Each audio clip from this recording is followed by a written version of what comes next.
Hello विद्यार्थी मित्रांनो, बघा आज आहे 27 तारीख आणि आजचे करंट अफेअरचे जेवढे काही प्रश्न बघतील ते आज आपण कव्हर करणार आहेत. आलं लक्षात? तर महत्वाचं आहे की 27 तारीख 27 जानेवारीला बरोबर आहे. त्यानंतर आज 16वा लेक्चर आहे. जेवढे काही प्रश्न आजच्या लेक्चरमध्ये बनतील ते आपल्याला क्लिअर करायचे आहेत. आणि त्याआधी महत्वाचं आहे की आपली टेस्ट सिरीज आहे लेवल 1 सुरू झालेली आहे. यामध्ये 100 रुपयामध्ये 100 पेपर 100 दिवस तुम्हाला व्हॅलिडिटी सह भेटणार आहेत. ही फर्स्ट लेवल झाली. यानंतर तुम्हाला लवकरच सेकंड लेवल सुद्धा येईल आणि थर्ड लेवल सुद्धा येईल. अशा 3 लेवल मध्ये मी तुम्हाला 300 पेपर सेट देणार आहे. आजपर्यंत पोलीस भरतीसाठी एवढे तुम्हाला टेस्ट कोणीही दिलेल्या नाहीयेत. राहिला हा करंट अफेअरचा लेक्चर आहे, हे डेली तुम्हाला डेलीच्या डेली भेटत राहील. आता टेस्ट सिरीज कशी जॉईन करायची, हे आपले रजिस्टर आहे. ऍप डाउनलोड केल्यावर विश्वास अकॅडमी ऍप तुम्ही टाकलं प्ले स्टोअरला येईल किंवा या व्हिडिओच्या डिस्क्रिप्शन बॉक्स मध्ये त्याची लिंक आहे. ते केल्याच्या नंतर तुम्हाला इथं रजिस्टर करायचं आहे. रजिस्टर करून जर तुम्ही आधी डाउनलोड केलं असेल आणि डिलीट केलं असेल तर लॉग इन करा, फॉरगेट पासवर्ड करा येईल. त्यामध्ये इथं टेस्ट सिरीज असेल. ह्या टेस्ट सिरीजवर क्लिक केल्यावर असं एक ऑप्शन ओपन होईल. ओपन झाल्याच्या नंतर काय करा, तुम्हाला इथं पे ऑनलाईनचा ऑप्शन येईल. इथं क्लिक केल्यावर गुगल पे फोन पे येईल आणि मग तुम्ही तिथं क्लिक केल्यावर तुम्हाला इथं गुगल पे फोन पे वर तुमचा युपीआय आयडी, जर तुमचा गुगल पे फोन पे नसेल तर मित्राचा युपीआय आयडी टाकून तुम्ही पेमेंट करू शकता. टेस्ट सिरीज तुम्हाला ओपन होईल. आता राहिला प्रश्न रविवार, बरोबर आहे. रविवार हा वार प्रत्येकाने लक्षात ठेवायचा आहे, कारण प्रत्येक रविवारी फ्री टेस्ट होते. दुपारी 12 वाजता सुरू होते आणि 1:30 वाजता संपून जाते. त्यानंतर तुम्ही ती ओपन करू शकत नाही. बघा 19 तारखेची जी टेस्ट आहे ती मी ओपन ठेवलेली आहे. त्यानंतर आता 26 जानेवारी कालच्या दिवशी ही 26 जानेवारीची टेस्ट, याचा रिझल्ट मी तुम्हाला उद्याच्या लेक्चरला सर्वांचं दाखवेल. यामध्ये तुम्हाला सर्व समजेल, तुमची रँकिंग काय आहे, तुम्ही किती नंबरला आहे, तुम्हाला मार्क किती पडले, डिटेल मध्ये सर्व तुम्हाला भेटेल. अशा 2025 मध्ये जेवढे काही रविवार येतील तेवढ्या टेस्ट सिरीज तुम्हाला काय येतील, सोडवता येतील. ही आहे 2025 चला आज करूया आपण आपल्या लेक्चरला सुरुवात. आजचा पहिला प्रश्न आहे तुमच्या स्क्रीनच्या समोर की अलीकडे राष्ट्रीय मतदार दिन कधी साजरा केला जातो. अलीकडे राष्ट्रीय मतदार दिन कधी साजरा केला जातो? 23 जानेवारी, 25 जानेवारी, 24 जानेवारी यापैकी नाही. तर राष्ट्रीय मतदान दिन जो आहे हा कधी साजरा केला जातो? हा 25 जानेवारीला साजरा केला जातो संपूर्ण आपल्या देशामध्ये. मग आता हे दिवस आल्याच्या नंतर आपण जानेवारीचे जेवढे काही महत्वाचे दिवस आहेत त्यावर एकदा नजर टाकू. बघा 2 जानेवारीला जागतिक कुटुंब दिवस साजरा केला जातो. त्यानंतर महत्वाचं की 2 जानेवारीला जागतिक अंतर्मुखी दिन साजरा केला जातो. 4 जानेवारीला जागतिक ब्रेल दिन साजरा केला जातो. 5 जानेवारीला राष्ट्रीय पक्षी दिवस साजरा केला जातो. 6 जानेवारीला जागतिक युद्ध अनाथ दिन साजरा केला जातो. 8 जानेवारीला पृथ्वी परिभ्रमण दिन साजरा केला जातो. 9 जानेवारीला प्रवासी भारतीय दिवस साजरा केला जातो. 10 जानेवारीला जागतिक हिंदी दिवस साजरा केला जातो. 11 जानेवारीला राष्ट्रीय मानव तस्करी दिवस साजरा केला जातो. मला सांगा हा हिंदी दिवस भारतात कधी साजरा केला जातो? एकदा कमेंट करा, भारतात कधी साजरा केला जातो? 12 जानेवारीला राष्ट्रीय युवा दिवस साजरा केला जातो. 15 जानेवारीला लष्करी दिवस साजरा केला जातो. 16 जानेवारीला राष्ट्रीय स्टार्टअप दिवस साजरा केला जातो. 17 जानेवारीला कोकोबोरा, बघा ही कोणत्या राज्याची भाषा आहे मला कमेंट मध्ये सांगा. 20 जानेवारीला पेंग्विन जागरूकता दिवस साजरा केला जातो. 21 जानेवारीला मणिपूर, मेघालय, त्रिपुरा यांचा स्थापना दिवस आहे. 23 जानेवारीला पराक्रम दिवस साजरा केला जातो. हा कोणाच्या जन्मदिवशी साजरा केला जातो? कोणाच्या जयंती निमित्त साजरा केला जातो सांगा बरं. त्यानंतर 24 जानेवारीला राष्ट्रीय बालिका दिन म्हणून साजरा केला जातो. हे जानेवारीचे महत्वाचे दिवस आहेत. त्यानंतर बघा महत्वाचं आहे अलीकडे आंतरराष्ट्रीय पश्मिना महोत्सव कोठे आयोजित केलेला आहे? अलीकडे पश्मिना महोत्सव कोठे आयोजित केलेला आहे? भारत, बांगलादेश, नेपाळ यापैकी नाही. तर या प्रश्नाचं योग्य उत्तर आहे ते म्हणजे नेपाळ. काय आहे? नेपाळ इथे आयोजित केलेला आहे. मग नेपाळ म्हणलं तर नेपाळ आपल्या नकाशावर कसा दिसतो, तर हा आहे नेपाळचा मॅप जो इथं तुम्हाला दिसतोय बघा. आता नेपाळ लक्षात ठेवा. नेपाळ कुठं आहे बघा, भारताच्या या बाजूला काय आहे, नेपाळ हा देश आहे आणि यांच्यामध्ये सूर्य किरण हा काय होतो, युद्ध सराव होतो, हे पण लक्षात ठेवा बघा. नेपाळची कॅपिटल म्हणलं तर काठमांडू, करन्सी म्हणलं नेपाळ रुपी आणि प्राईम मिनिस्टर आहेत KP शर्मा साहेब आणि सॉरी प्राईम मिनिस्टर आणि प्रेसिडेंट आहेत रामचंद्रम, हे काय आहेत त्यांचे प्रेसिडेंट आहेत. आलं लक्षात. हे आहे नेपाळ, हा आपल्या देशाचा नकाशा आहे बरोबर आहे. इकडे मी आहे मुंबई, आलं लक्षात. इकडे काय आहे, पाकिस्तान आहे, इकडे नेपाळ आहे, इकडे भूतान आहे, इकडे बांगलादेश आहे बरोबर आहे. इकडे काय आहे, बांगलादेश आहे. चलो पुढे जाऊया बघा. आता नेपाळ म्हणलं तर नेपाळमध्ये महत्वाच्या गोष्टी काय काय आहेत. नेपाळ याला हिमनदी वेगाने अंकुचित पावत आहे, हिमनदी. त्यानंतर याला हिमनदी वेगाने अंकुचन पावत आहे बरोबर आहे, म्हणजे कमी कमी होत आहे. नेपाळमध्ये बालविवाह संपवण्यासाठी मोहीम सुरू झालेली आहे. पुढे नेपाळमध्ये तंतु लोहासार उत्सव साजरा करण्यात आलेला आहे. नेपाळमध्ये आंतरराष्ट्रीय बलून महोत्सव साजरा केलेला आहे. भारत आणि नेपाळ यांच्यात सूर्यकिरण, आताच तुम्हाला सांगितलं, सूर्यकिरण सरावाची 18वी आवृत्ती सालझंडी येथे संपन्न झालेली आहे. शंकर शर्मा यांचे नेपाळचे भारतीय राजदूत म्हणून काय झालेली आहे, नियुक्ती झालेली आहे, विचारलं जाऊ शकतं.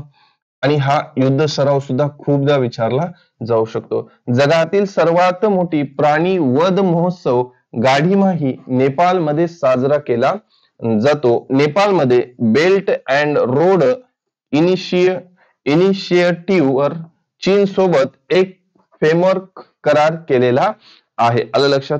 पुढे जाऊया. पुढचा प्रश्न बघा काय सांगतो. 3 नंबरचा प्रश्न, मलेशियामध्ये नुकतीच झालेल्या 9व्या जोहार आंतरराष्ट्रीय खुल्या बुद्धिबळ स्पर्धेत कोणी विजय मिळवला आहे बघा. न्यूएन वेन इनियान पन्नीर सेल्वम अर्जुन रिया गेसी यापैकी काहीही नाही. तर याचं उत्तर काय असणार आहे, ज्यांनी मलेशियामध्ये नुकत्याच झालेल्या 9व्या जोहार आंतरराष्ट्रीय खुल्या बुद्धिबळ स्पर्धेत विजेतेपद पटकावलेलं आहे ते आहे इनियान पिन्नीर सेल्वन. पिन्नी सेल्वन हे आहेत ते जबरदस्त व्यक्तिमत्व आहेत. त्यांचं इमेज जर बघायचं झालं तर हे आहेत तुमचे काय आहेत, इनियन. आलं लक्षात. यांनी काय केलेलं आहे, बुद्धिबळ जी कुठं झालेली आहे, मलेशियामध्ये आताच 9व्या जोहार आंतरराष्ट्रीय खुल्या बुद्धिबळ स्पर्धेमध्ये विजेतेपद पटकावलेलं आहे. पुढे जाऊया. पुढचा प्रश्न बघा काय आहे की अलीकडे 24 जानेवारी रोजी कोणत्या राज्याने 76वा स्थापना दिवस साजरा केलेला आहे. अलीकडे 24 जानेवारीला कोणत्या राज्याने आपला स्थापना दिवस साजरा केलेला आहे. हरियाणा, महाराष्ट्र, उत्तर प्रदेश यापैकी नाही. आता महाराष्ट्र म्हणलं तर 1 मे तो तर येणार नाही. मग हरियाणा आणि उत्तर प्रदेश, मग हरियाणा आणि उत्तर प्रदेश ह्या दोघांमध्ये काय उत्तर असू शकतो, तर याचं योग्य उत्तर आहे ते म्हणजे उत्तर प्रदेश. काय आहे, उत्तर प्रदेश हे काय आहे, त्याचं योग्य उत्तर आहे. आता बघा कधी झालेलं आहे, 24 जानेवारी. आलं लक्षात. मग हे उत्तर प्रदेश आहे बघा, यांचं कितवा 76वा स्थापना दिवस. आलं लक्षात. बघा उत्तर प्रदेशच्या 76व्या स्थापना दिनानिमित्त सर्व नागरिकांना हार्दिक शुभेच्छा. 24 जानेवारी 1950 रोजी राज्याची अधिकृत स्थापना झाली होती. कधी, 1950 मध्ये या राज्याची अधिकृत स्थापना झाली होती. कधी, 1950. कधी, 24 जानेवारी. हे आहे उत्तर प्रदेश. आता उत्तर प्रदेश आपल्या मॅपवर कसा दिसतो, जबरदस्त. आता उत्तर प्रदेश म्हणलं तर आपल्याला एक चेहरा लगेच आठवतो, तो म्हणजे योगी आदित्यनाथ. आलं लक्षात. मग हा भारत आहे, भारताच्या या कोपऱ्यावर उत्तर प्रदेश आहे आणि असा तो पसरलेला आहे. मग उत्तर प्रदेशचे जर आपल्याला कॅपिटल विचारली ती लखनौ आहे. सीएम योगी आदित्यनाथ जे आपण इथं इमेज घेतलेला आहे आणि गव्हर्नर आहे आनंदीबाई पटेल. हे कोण आहेत, त्या गव्हर्नर आहेत. हा उत्तर प्रदेशाचा एक नकाशा आहे. मग उत्तर प्रदेशमध्ये काय काय घडामोडी घडल्यात त्या महत्वाच्या बघा. उत्तर प्रदेश 7 जिल्हे प्रयागराज, काशी, चंदोली, गाजीपूर, जैनीपूर, मिर्जापूर आणि भदोही एकत्र करून एक धार्मिक सर्किट तयार करणार आहेत. कालच आपण हा प्रश्न बघितला. त्यानंतर प्रयागराज, प्रयागराजमध्ये एक प्लेट एक बॅग ही मोहीम सुरू केलेली आहे. उत्तर प्रदेश सरकारने गुगल क्लाउडच्या सहकार्याने AI चालित कृषी नेटवर्क सुरू केलेलं आहे. पुढचा आहे ग्रेटर नोएडा येथे इंडस फूड 2025 प्रदर्शन आयोजित. शेतकऱ्यांचे उत्पन्न वाढण्यासाठी जागतिक बँकेने उत्तर प्रदेशाला $325.10 दशलक्ष कर्ज मंजूर केलेलं आहे जागतिक बँकेने. आलं लक्षात? आता पुढे बघा, पुढचा महत्वाचा पॉइंट काय आहे? उत्तर प्रदेश हे GeM पूर्णपणे लागू करणारे पहिले राज्य बनलेलं आहे. आता GeM याचा फुल फॉर्म मला कमेंट मध्ये सांगा. पुढचा आहे अयोध्या दीप महोत्सव दरम्यान 25 लाख दिवे लावून उत्तर प्रदेश सरकारने गिनीस वर्ल्ड रेकॉर्ड बुक मध्ये काय केलेला आहे आपला, किंवा गिनीस बुक वर्ल्ड रेकॉर्ड बनवलेला आहे, वर्ल्ड रेकॉर्ड बनवलेला आहे. 5 नंबरचा प्रश्न काय सांगतो बघा, की कोणत्या राज्य सरकारने अलीकडे सम्मान संजीवनी ऍप लॉन्च केलेला आहे? उत्तर प्रदेश, हरियाणा, उत्तराखंड, हरियाणा आणि उत्तर प्रदेश. आलं लक्षात? कोणत्या सरकारने सम्मान संजीवनी ऍप लॉन्च केलेला आहे? तर त्या राज्याचं नाव आहे हरियाणा राज्याने काय सम्मान संजीवनी ऍप काय केलेला आहे, लॉन्च केलेला आहे. आता हरियाणा म्हणलं तर हरियाणा आपल्या नकाशावर कसं दिसतं, तर हा भारत आहे, भारताच्या या कोपऱ्यावर हरियाणा आहे आणि हरियाणा असा पसरलेला आहे. मग हरियाणाची कॅपिटल काय आहे? चंदीगड. त्यांचे CM कोण आहेत? नयम सिंग सैनी. त्यानंतर गव्हर्नर कोण आहे? बंडारू दत्तात्रेय. ही कोण आहेत? त्यांचे गव्हर्नर आहेत. हे हरियाणा बद्दल थोडीशी मॅप स्वरूपात तुम्हाला माहिती दिलेली आहे. आलं लक्षात? पुढे जाऊया. बघा पुढचं, आता हरियाणामध्ये काय काय घडामोडी घडलेल्या आहेत. हरियाणा सरकारने वाहन स्क्रॅप आणि रिसायकल सुविधा प्रोत्साहन धोरण 2024 अधिसूचित केलेलं आहे. आता वाहन म्हणजे 2 व्हीलर वगैरे असतात, 4 व्हीलर असतील, याची स्क्रॅपिंग जी आहे त्या स्क्रॅपिंग करून त्याची रिसायकल करण्याचे धोरण कोणत्या सरकारने सुरू केले? हरियाणा सरकारने सुरू केलेलं आहे. त्यानंतर ब्लिंकिटने गुरुग्राम मध्ये 10 मिनिटांची रुग्णवाहिनी सेवा सुरू केलेली आहे. म्हणजे 10 मिनिटांमध्ये तुम्हाला अँब्युलन्स पोहोचली जाईल. जगप्रसिद्ध सूरजकुंड मेला 2025 फरीदाबाद मध्ये होणार आहे. त्यानंतर हरियाणामध्ये 21वी पशुगणना सुरू आहे. पारंपरिक ज्ञानाच्या संप्रेषण आणि प्रसारावरील आंतरराष्ट्रीय परिषद गुरुग्राम मध्ये सुरू होत आहे. कुरुक्षेत्रात आंतरराष्ट्रीय गीता महोत्सव 2024 आयोजित करण्यात आलेला आहे. हरियाणा सरकारने अनुसूचित जातींच्या कोट्यात उपकोटा लागू करण्याचा निर्णय घेतलेला आहे. हरियाणा सरकारने किडनी जेव्हा ती किंवा किडनी खराब होते, आलं लक्षात, त्या रुग्णांसाठी मोफत डायलिसिसची घोषणा केलेली आहे. किडनी जर खराब असेल आणि ती जर ट्रान्सफर करायची असेल तर ती मोफत करून भेटेल, असं हरियाणा सरकारने काय केलेले आहे? घोषणा केलेली आहे. आता पुढचा प्रश्न आहे, नुकतेच धनलक्ष्मी बँकेचे कार्यकारी संचालक म्हणून कोणाची नियुक्ती झालेली आहे? प्रभाकर मिश्रा, अर्जुन श्रीवास्तव, P सूर्यराज यापैकी नाही. मग त्यांचं नाव आहेत जे इथं तुम्हाला दिसत आहेत. आलं लक्षात? धनलक्ष्मी बँकेचे कार्यकारी संचालक म्हणून P सूर्यराज यांची काय झालेली आहे? नुकतीच नियुक्ती झालेली आहे. नुकतीच त्यांना नियुक्त केलेलं आहे. कोणत्या बँकेचे? धनलक्ष्मी बँकेचे कार्यकारी महासंचालक म्हणून नियुक्ती झालेली. आता यांची नियुक्ती झाली, मग अशा आपल्या देशामध्ये किंवा जगामध्ये अनेक अशा नियुक्त्या झालेल्या आहेत. त्यावर थोडीफार आपण काय करूया? चर्चा करूया. बघा, नीरज पारिख यांची रिलायन्स पॉवरच्या MD आणि CEO म्हणून नियुक्ती झालेली आहे. हे सुद्धा आपण बघितलेलं आहे. पुढे बघा, मुंबई उच्च न्यायालयाच्या IMP करून ठेवा. मुंबई उच्च न्यायालयाच्या मुख्य न्यायाधीश म्हणून न्यायमूर्ती आलोक आराधे यांनी शपथ घेतलेली आहे. पुढचा आहे महेश कुमार अग्रवाल यांची BCCI च्या अतिरिक्त पोलीस महासंचालकपदी निवड झालेली आहे. BSF च्या BCCI म्हणलं बघा BSF अतिरिक्त पोलीस महासंचालक म्हणून नियुक्ती झालेली आहे. हे सुद्धा आपल्याला विचारलं जाऊ शकतं. धनंजय शुक्ला यांची बघा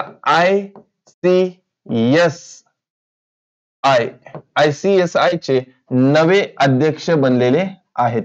ICSI पुढे बघा ज्ञानेंद्र प्रताप सिंह यांची बघा CRPF चे महासंचालक बनलेले आहेत. कोण? ज्ञानेंद्रिय प्रताप. IMP करून ठेवा. बघा CRPF चे महासंचालक, त्यानंतर BSF चे महासंचालक, त्यानंतर एंजल वन हे सुद्धा बघितले. अमरीश केंगे यांची ग्रुप CEO म्हणून काय झालेली आहे? नियुक्ती झालेली आहे. पुढे आहे न्यायमूर्ती देवेंद्र कुमार उपाध्याय यांची दिल्लीच्या उच्च न्यायालयाच्या मुख्य न्यायाधीशपदी नियुक्ती झालेली आहे. नाव लक्षात ठेवा. पुढे श्री विनीत जोशी यांची शिक्षण मंत्रालयाच्या उच्च शिक्षित सचिव म्हणून काय झालेली आहे? नियुक्ती झालेली आहे. बघा हे रोजच्या रोज तुम्हाला रिव्हिजन होत आहे, जेणेकरून आपल्याला काय होईल बघा, आपल्याला रोजच्या रोज वाचायला तेवढं टाइम नाही, पण हे जो व्हिडिओ असतो रोजच्या रोज तुमच्या समोर येतील त्याच गोष्टी, तर ह्या काय होईल तुम्हाला एक हॅबिट होऊन जाईल आणि रोजच्या रोज एक टार्गेट बनवा की यस मला हे आज पूर्ण करायचं आहे. चला पुढे जाऊ. पुढचा प्रश्न आहे 7 नंबरचा. नुकतेच नरेंद्र चपलगावकर यांचे निधन झाले. ते कोण होते? लेखक होते, पत्रकार होते, अभिनेता होते की यापैकी नाही? कोण? नरेंद्र चपलगावकर यांचे निधन झाले. नरेंद्र चपलगावकर हे काय होते? एक लेखक होते. काय होते? लेखक होते आणि ज्यांचं सध्या काय झालेलं आहे? निधन झालेलं आहे. बघा ज्येष्ठ लेखक आणि मुंबई उच्च न्यायालयाचे निवृत्त न्यायाधीश होते. बघा हे मुंबई उच्च न्यायालयाचे निवृत्त न्यायाधीश होते प्लस ते काय होते? एक लेखक होते. न्यायमूर्ती नरेंद्र चपलगावकर यांचे आज सकाळी 25 जानेवारी रोजी काय झालेलं आहे? निधन झालेलं आहे. हा प्रश्न सुद्धा महत्वाचा आहे. का? आपल्या महाराष्ट्रासाठी, कारण मुंबई उच्च न्यायालयाचे काय होते? ते मुख्य न्यायाधीश म्हणून त्यांनी काय केलेलं आहे? काम केलेलं आहे. पुढे बघा पुढचा प्रश्न आहे की 8 नंबरचा महत्वाचा प्रश्न आहे. अलीकडे जॉन रॅटक्लिफ यांनी कोणत्या देशाच्या गुप्तचर विभागाचे प्रमुख म्हणून नियुक्ती करण्यात आलेली? कोणाची? जॉन रॅटक्लिफ यांची कोणत्या देशाच्या गुप्तचर विभागामध्ये काय केलेली आहे? त्यांची प्रमुख नियुक्ती करण्यात आली. Russia, Australia, America. तर यांचं बघा ते हे आहेत, काय आहेत? जॉन रॅटक्लिफ कोणत्या देशाचे आहेत? अमेरिका देशाचे आहेत. कोणत्या? अमेरिकेच्या गुप्तचर विभागाचे प्रमुख कोणत्या देशाचे बनलेले आहेत? अमेरिका या देशाचे बनलेले आहेत. मग अमेरिका मॅपवर कसा दिसतो? तर हा आहे अमेरिका. आणि आपले तात्याभाऊ कितवे आहेत? 47वे राष्ट्रपती आहेत. मला कमेंट मध्ये सांगा उपराष्ट्रपती 50वे आहेत, त्यांचं नाव काय आहे? 50वे उपराष्ट्रपती आहेत, त्यांचं नाव काय आहे? आता अमेरिका म्हणलं तर अमेरिकामध्ये महत्वाचे पॉइंट काय? मार्को रुबिया यांची अमेरिकेचे पुढील परराष्ट्र मंत्री म्हणून काय होणार आहे? नियुक्ती होणार आहे. त्यानंतर अमेरिकेचे राष्ट्रीय सुरक्षा सल्लागार जेक सुलिवन हे 2 दिवस काय आले होते? भारताच्या दौऱ्यावर आले होते. त्यानंतर महत्वाचं अमेरिकेतील कॅलिफोर्निया राज्याने विद्यार्थ्यांचा गृहपाठाचा मानसिक ताण कमी करण्यासाठी एक नवीन उपाय सुरू केला आहे किंवा नवीन योजना काहीतरी नियम करणार आहेत. कायदे मंजूर झाले. माईक जॉन्सन हे वरती आहे. उपाय करण्यासाठी कायदा मंजूर झालेला आहे. हे इथून दुसरं आहे. माईक जॉन्सन अमेरिकेचे प्रतिनिधी सभागृहाचे काय बनलेले आहेत? अध्यक्ष बनलेले आहेत. पुढे बघा बाल्ट ईगल, IMP करून ठेवा. बाल्ट ईगल हे अमेरिकेचा राष्ट्रीय पक्षी बनलेला आहे. त्यानंतर श्रीराम कृष्णम यांना व्हाईट हाऊस मधील कृत्रिम बुद्धिमत्ता AI वरील वरिष्ठ धोरण सल्लागार म्हणून काय केली आहे, नियुक्ती केलेली आहे. त्यानंतर महत्वाचा आहे बघा 9 नंबरचा प्रश्न MP आहे. अलीकडे कोणाद्वारे लिखित Soumitra Chatterjee and he is world हे पुस्तक प्रकाशित झालेलं आहे. हे ते बुक आहे. आलं लक्षात? काय? Soumitra Chatterjee and he is world, he is world हे पुस्तक काय झालेलं आहे, प्रकाशित झालेलं आहे. आलं लक्षात? हे कोणाचं आहे? नीरज पारिख आहेत, संघमित्र चक्रवर्ती, धनंजय शुक्ला यापैकी नाही. आता वरती आपल्याला लक्षात येते की कोणाचा असू शकतो, तर ते कोण आहेत बघा, संघमित्र चक्रवर्ती यांचं ते काय आहे, पुस्तक आहे. काय? संघमित्र चक्रवर्ती हे त्यांचं पुस्तक आहे आणि हे पुस्तक आपल्याला दिसत आहे. मग यांचं हे पुस्तक आलं तर या आधीही आपण पुस्तकांवर अनेक पुस्तकांवर चर्चा केली होती. कोणकोणते पुस्तक सध्या प्रकाशित झालेले आहेत किंवा त्यांचे प्रकाशन कोणी केलेले आहे. तर महत्वाचे पुस्तक बघा, पंकज मिश्रा यांनी त्यांचे नवीन पुस्तक the world of after Gaza हे प्रकाशित केलेले आहे. त्यानंतर अमित शहा यांच्या हस्ते Jammu Kashmir and Ladakh through the ages या पुस्तकाचे प्रकाशन झालेलं आहे. गौरी गोहर यांचा द अनएल्डिंग जज life and legacy of justice in गोवर या पुस्तकाचा काही भाग रिलीज झालेला आहे. त्यानंतर गजेंद्र सिंह शेखावत यांनी new Bharat Modi vision and development नावाचे पुस्तक काय केलेले आहे, प्रकाशित केलेले आहे. डॉक्टर दिनेश शहारा यांनी दलाई लामाज हॅपीनेस रहस्य बरोबर आहे हे पुस्तक प्रकाशित केलेलं आहे. त्यानंतर माणिक कोतवाल लिखित बायोंड द व्हिग्स बोसॉन या पुस्तकाचे काय केलेले आहे, प्रकाशन केलेले आहे. आणि द देवेंद्र कुमार धोडावत लिखित मा आई या पुस्तकाचे प्रकाशन झालेले आहे. पुढचा महत्वाचा प्रश्न आहे 10 नंबरचा. कोणत्या राज्याने अलीकडे 25 जानेवारीला आपला 55वा स्थापना दिवस साजरा केलेला आहे? राजस्थान, आंध्र प्रदेश, हिमाचल प्रदेश यापैकी नाही. आलं लक्षात? आता हे इथे तुम्हाला दिसत आहे बघा, 25 जानेवारी 1971 रोजी हिमाचल प्रदेश हा भारतातील संघराज्याचा कितवे राज्य बनलेला आहे? 18वे राज्य बनलेला आहे. 18वे राज्य बनलेला आहे. बघा, भारतात सध्याच्या घडीला 28 राज्य आणि किती आहेत? 8 केंद्रशासित प्रदेश आहेत. याचा इतिहास मी या आधी पण सांगितला होता. भारतामध्ये 29वे राज्य बनलं होतं कोणतं? तेलंगणा. कोणतं बनलं होतं? तेलंगणा. हे प्रत्येकाने लक्षात ठेवा. हे याची तारीख होती 2 जून आलं लक्षात, 2014 मध्ये स्थापन झालं होतं हे तेलंगणा राज्य. आंध्र प्रदेशमधून तयार झालं होतं. पण आता जो 55वा स्थापना दिवस ज्यांनी साजरा केलेला आहे काय, 25 जानेवारी, हे 18वे राज्य कोणते आहे? हिमाचल प्रदेश आहे. म्हणजे या प्रश्नाचं जे उत्तर आहे ते हिमाचल प्रदेश असणार आहे. मग हिमाचल प्रदेश आपल्या मॅपवर कसा दिसतो? हा भारत आहे. या भारताच्या या कोपऱ्यावर काय आहे? हिमाचल प्रदेश आहे. आणि हिमाचल प्रदेश या प्रकारे तुमचा पसरलेला आहे. आलं लक्षात? हे हिमाचल प्रदेश तुम्हाला दिसत आहे एक मॅपच्या स्वरूपात तुम्हाला इथं दिलेले आहे. त्याची कॅपिटल, सीएम आणि गव्हर्नर हे तुम्हाला इथं दिसत आहेत. आता हिमाचल प्रदेश म्हणलं तर हिमाचल प्रदेशमध्ये महत्वाचं काय काय आहे ते लक्षात घ्या. बघा, मनालीमध्ये हिवाली कार्निवल सुरू झालेला आहे. हिमाचल प्रदेशात पल्लास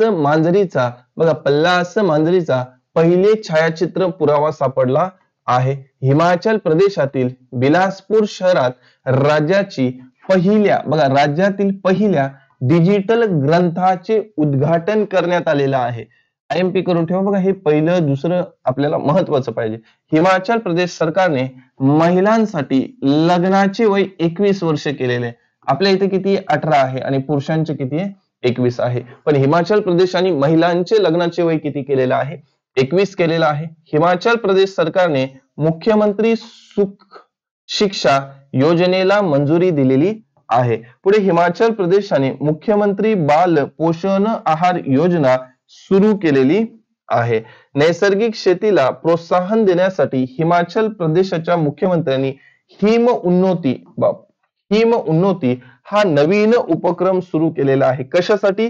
शेतीला प्रोत्साहन देण्यासाठी. कोणती? नैसर्गिक शेतीला प्रोत्साहन देण्यासाठी. आपल्याला विचारू शकतात, हिम उन्नती हा टिंबटिंब आहे, शेतीला प्रोत्साहन देणारा एक उपक्रम आहे. कोणत्या राज्याने सुरू केलेला आहे? तर हिमाचल प्रदेश या राज्याने सुरू केलेला आहे. पुढचा महत्वाचा 11 नंबरचा प्रश्न काय म्हणतो बघा. ग्लोबल प्लास्टिक ऍक्शन पार्टनरशिप मध्ये अलीकडे किती देश सामील झालेले आहेत? ग्लोबल प्लास्टिक ऍक्शन पार्टनरशिप मध्ये अलीकडे किती देश पार्टनरशिप झालेले आहेत? 5, 7, 9. तर किती देश झालेले आहेत? टोटल 7 देशांनी पार्टनरशिप केलेली आहे ग्लोबल प्लास्टिक ऍक्शन मध्ये. बघा आता हे GPAP म्हणजे ग्लोबल प्लास्टिक ऍक्शन पार्टनरशिप च्या नवीन सदस्य देशांमध्ये बघा Angola, Bangladesh, Gabon, Guatemala, Kenya, Senegal आणि टांझानिया. 1, 2, 3, 4, 5, 6, 7. 3, 4, 5, 6 आणि 7 या देशांची नावं जिंदगीमध्ये पाठ होणार नाही अशी जबरदस्त नावं आहेत. आणि हे काय आहेत?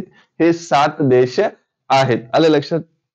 पुढचा प्रश्न बघा महत्वाचा काय म्हणतो 12 नंबरच्या प्रश्नामध्ये की नीती आयोगाच्या अलीकडेच प्रसिद्ध झालेल्या पहिल्या आर्थिक आरोग्य निर्देशांकात कोण अव्वल स्थानावर आहे? म्हणजे कोणते राज्य अव्वल स्थानावर असणारे? ओडिसा, गोवा, छत्तीसगड. आता नीती आयोग पूर्वी काय होता मला कमेंट मध्ये सांगा. पूर्वी आपण पंचवार्षिक योजना सुरू करत होतो. त्या पंचवार्षिक योजनेचे काय झाले आहे? आपल्याला नीती आयोग झालेला आहे. मग कोणतं राज्य अव्वल स्थानावर आहे निर्देशांकात? तर ओडिसा हे राज्य अव्वल स्थानावर असणार आहे. मग ओडिसा राज्य तुम्हाला इथं दिसतंय, हा ओडिसा आहे. भारताच्या नकाशाच्या या कोपऱ्यावर ओडिसा आहे आणि अशा प्रकारे ते ओडिसा पसरलेला आहे. मग ओडिसा आहे. ओडिसाची कॅपिटल तुम्हाला दिसते भुवनेश्वर. ओडिसाचे CM मोहन माजी सर आहेत आणि गव्हर्नर डॉक्टर हरिबाबू कंबानपती हे कोण आहेत? तिथले कोण आहेत? गव्हर्नर आहेत. मग ओडिसा बद्दल थोडीशी माहिती बघू. ओडिसामध्ये कोणार्क येथे खाण मंत्रालयाची 3री राष्ट्रीय परिषद आयोजित झालेली आहे. भुवनेश्वर येथे 18वा प्रवासी भारतीय दिवस सोहळा आयोजित केलेला आहे. प्रसिद्ध ओडिया कवयित्री प्रतिभा सप्तती यांनी गंगाधर राष्ट्रीय पुरस्कार मिळालेला आहे. ओडिसा मास्टर 2024 बॅडमिंटन स्पर्धा कुठे होणार आहे? कटक मध्ये सुरू आहे. याच्यावर आपली चर्चा झालेली आहे. टाटा स्टील ओडिसामधील कलिंग नगर येथे देशातील सर्वात मोठा ब्लास्ट फर्निचर सुरू केलेला आहे. ओडिसामध्ये पहिल्या सिलिकॉन कार्बाइड सुविधेचे उद्घाटन झालेलं आहे. ओडिसामध्ये नुआखाई महोत्सव सुरू झालेला आहे. ओडिसाचे मुख्यमंत्री सुभेद्रा योजना सुरू केलेली आहे. सुभेद्रा योजना कोणत्या सरकारने सुरू केले? ओडिसा सरकारने, ओडिसाच्या मुख्यमंत्र्यांनी सुरू केलेली आहे. 13 नंबरचा प्रश्न काय म्हणतो बघा की अलीकडे इंडिया एनर्जी वीक 2025 कोठे आयोजित केलेला आहे? भोपाळ, नवी दिल्ली, कोलकाता कोठे आयोजित केलेला आहे? तर याचं जे उत्तर असणार आहे ते योग्य उत्तर काय असणार आहे तुमचं? नवी दिल्ली असणार आहे. पुढचा प्रश्न आहे 14 नंबरचा प्रश्न महत्वाचा आहे, थोडासा महत्वाचा आहे. काय म्हणतो अलीकडे भारत आणि कोणत्या देशाने द्विपक्षीय सहकार्य वाढवण्यासाठी नवीन उपक्रमाची घोषणा केलेली आहे? स्वीडन, फिनलंड, इंडोनेशिया कोणत्या देशांनी केलेली आहे? तर आताच आपली जी 26 जानेवारी झाली त्यासाठी प्रमुख पाहुणे आले होते. हे जबरदस्त आहेत, गांधी टोपी बरोबर आहे. ते कोणत्या देशाचे आहेत? इंडोनेशिया देशाचे आहेत. मग इंडोनेशिया देशावर आपण चर्चा केली होती. आहे इंडोनेशिया देश, त्याची इंडोनेशिया देशाचे जी कॅपिटल आहे जकार्ता आहे, बरोबर आहे. मग त्यानंतर तुम्हाला इंडोनेशिया देश जर बघायचं झालं तर तो इथं दिसत आहे, आलं लक्षात, भारताच्या नकाशावर. हे आहेत ते तिथले प्रेसिडेंट जे भारताच्या 26 जानेवारी साठी प्रमुख पाहुणे म्हणून आपण बोलवले होते. आता बघा इंडोनेशिया देशाबद्दल थोडीशी महत्वाची माहिती बघा. इंडोनेशियामध्ये माउंट इबू ही ज्वालामुखीचा उद्रेक झालेला आहे. त्यानंतर इंडोनेशिया ब्रिक्स गटाचा पूर्णपणे सदस्य बनलेला आहे. भारत आणि इंडोनेशिया दहशतवाद विरुद्ध सहकार्य मजबूत करणार आहे. त्यानंतर प्रबोवो सुबियांतो इंडोनेशियाचे नवे राष्ट्रपती बनलेले आहेत. कोण? Prabowo Subianto. बघा हे आहेत प्रबोवो सुबियांतो, हे नवीन प्रेसिडेंट बनलेले आहेत. आलं लक्षात? पुढे बघा, पुढचा महत्वाचा, इंडोनेशियातील माउंट लेओटोबी ज्वालामुखीचा उद्रेक झालेला आहे. पुढे इंडोनेशियातील मरापी ज्वालामुखीचा सुद्धा उद्रेक झालेला आहे. जकार्ता येथे 43वे आशियान शिखर परिषद आयोजित केलेली आहे. आशियान शिखर परिषद कुठले आयोजित केलेली आहे? तर जकार्ता येथे आयोजित केलेली आहे. पुढचा आणि शेवटचा प्रश्न आजच्या क्लासचा तो म्हणजे हातमाग परिषदेने मंथन नुकतेच कुठे उद्घाटन होणार आहे? मंथन बघा, हातमाग परिषदेचे मंथनचे कुठे नुकतेच उद्घाटन होणार आहे? मुंबई, नवी दिल्ली, जबलपूर. कुठे होणार आहे? तर याचं जे उत्तर आहे ते नवी दिल्ली असणार आहे. काय असणार आहे? नवी दिल्ली असणार आहे. आलं लक्षात? आता महत्वाचे, आपण रोजच्या लेक्चरमध्ये 15 आपण प्रश्न बघत असतो आणि त्यानंतर आपण जेव्हा काही हे लेक्चर सुरू केलं, संपूर्ण महिन्यामध्ये जेवढे काही वन लाइनर प्रश्न बनतात ते वन लाइनर प्रश्न आपण रोजच्या रोज काय करत असतो? रिव्हिजन करत असतो. म्हणून हे वन लाइनर प्रश्न थोडेसे ऐकत जा जे महत्वाचे ठरणार आहेत. बघा, जसप्रीत बुमराह भारत आणि एनाबेला सदरलँड ऑस्ट्रेलिया यांना डिसेंबर 2024 चा ICC player of the month म्हणून घोषित केलेलं आहे. महाराष्ट्राने होमिओपॅथिक डॉक्टरांना ॲलोपॅथिक औषधी लिहून देण्याची परवानगी एफडी ने दिलेली आहे. पुढे भारत बायोटेक संस्थापक डॉक्टर कृष्णा येला यांना INS फेलोशिप 2025 प्रदान केलेली आहे. तमिळनाडूने समुद्रावरील भारतातील पहिले काचेच्या पुलाचे उद्घाटन केलेले आहे. कर्नाटकने विदर्भाला हरवून 5व्यांदा विजय हजारे ट्रॉफी जिंकलेली आहे. हेनले पासवर्ड इंडेक्स 2025 मध्ये सिंगापूर कितव्या स्थानी असणारे? प्रथम स्थानी म्हणजे अव्वल स्थानी असणार आहे. पुढचा, IIT मुंबईने माती प्रदूषण रोखण्यासाठी काय सुरू केलेलं आहे? बॅक्टेरिया विकसित केलेला आहे. त्यानंतर आयुष्यमान जन आरोग्य योजना लागू करणारे ओडिशा 34वे राज्य बनलेले आहे. मला सांगा, हे ओडिशा जर 34वे राज्य आहे, यामध्ये 2 प्रश्नांची उत्तरं तुम्हाला द्यायची आहेत. प्रथम क्रमांकाला कोण आहे आणि आपला महाराष्ट्र किती क्रमांकाला आहे? 34वे राज्य कोण आहे आयुष्यमान भारत मध्ये? तर 34वे राज्य ओडिशा बनलेलं आहे. मला सांगा, प्रथम राज्य कोणतं आहे आणि महाराष्ट्र किती नंबरला आहे? पुढे बघा, अंतराळात मानवरहित डॉकिंग साध्य करणारा भारत 4था राज्य बनलेला आहे. OP सिंग इंडियन पोलीस फाउंडेशनचे नवे अध्यक्ष बनलेले आहेत. नीरज पारिक यांची रिलायन्स पॉवरच्या MD आणि CEO म्हणून नियुक्ती झालेली आहे.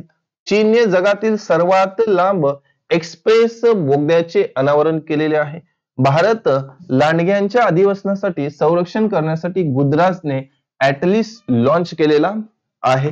ईशान्येकडील प्रॉपर्टी कार्ड वितरणामध्ये मिझोराम काय आहे? आघाडीवर आहे. आताच याच्यावर चर्चा झाली होती.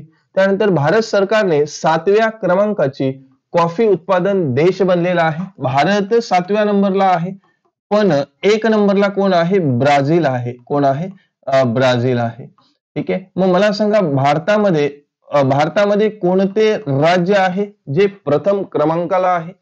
केंद्र सरकारने बिझनेस डॉक्युमेंट मॅनेजमेंट साठी एनटीटी लॉकर लॉन्च केलेला आहे.